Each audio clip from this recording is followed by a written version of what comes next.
The doctor's hand shook as he slipped a folded note into my bag. His eyes darted nervously to the door, then back to me. "Run from your family now." I didn't understand what he meant. Not fully, but those words cut through me like a blade pressed to my skin. That night, I realized he had just saved my life. I'd always believed family meant safety. My husband Daniel made me believe that even more when we first met. He was steady, charming, the kind of man who could command a room without ever raising his voice. He promised me love, a home, protection, and for years I trusted him. We had dinners around long tables, laughter that felt unshakable, rituals that looked like loyalty. His sister became my closest friend. His mother felt like another mom, at least, that's what I thought. Then little things started happening. Prescriptions went missing. Pills I swore I'd taken were suddenly gone. I grew dizzy, weaker. Daniel told me I was just tired. His mother said it was stress. His sister brought me tea and sympathy, but the way their eyes lingered when I stumbled, it told another story. And when I asked questions, all I got was silence. I thought maybe I was imagining things until the doctor's note.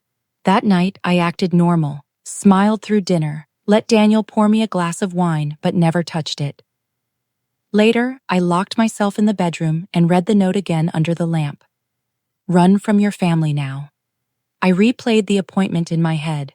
The doctor's shaky voice when Daniel hovered too close, the urgency when he asked to see me alone, that final desperate look. Ice settled in my veins. It wasn't stress, it wasn't forgetfulness, it was them. I didn't confront anyone, not yet. Instead, I started watching.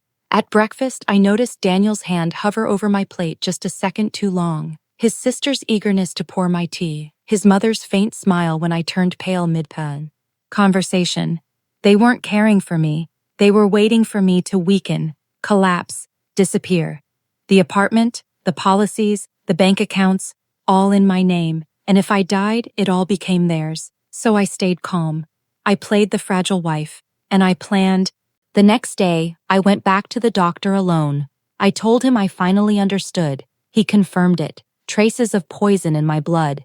Not enough to kill quickly, but enough to wear me down. I asked for proof. He quietly handed me copies of the reports, sliding them into an envelope like contraband. That night, I put on a performance. I spilled wine on myself at dinner, apologized awkwardly, and left the table early. Out of the corner of my eye, I caught their smirks as I walked away. While they congratulated themselves, I gathered everything I needed: the medical records, insurance documents, bank files, my passport. Then I made 2 calls, one to the police and another to a lawyer who still owed my late father a favor. 2 nights later, I served dinner like nothing had changed. I smiled, poured their wine, let them toast to family. Just as their glasses touched, the doorbell rang. First came the uniforms, then detectives, and finally the doctor, my quiet witness. Confusion twisted their faces, quickly replaced by terror as the evidence was laid out. Tampered prescriptions, toxicology reports, every detail connected. Daniel stammered, his mother broke down in tears, his sister denied everything, but the silence hanging in that room was louder than any of their cries. They knew. I knew. The officers knew. They had tried to kill me slowly, and in one night, I ended their future. As they were led away, Daniel turned to me, his voice breaking. "You set us up." I looked him straight in the eye, calm and steady. "No," I said. "You set yourselves up. I just let the truth in." His gaze dropped. That was the last time I ever saw him. People say betrayal feels like fire. It doesn't. It feels like drowning while the people you love hold you under.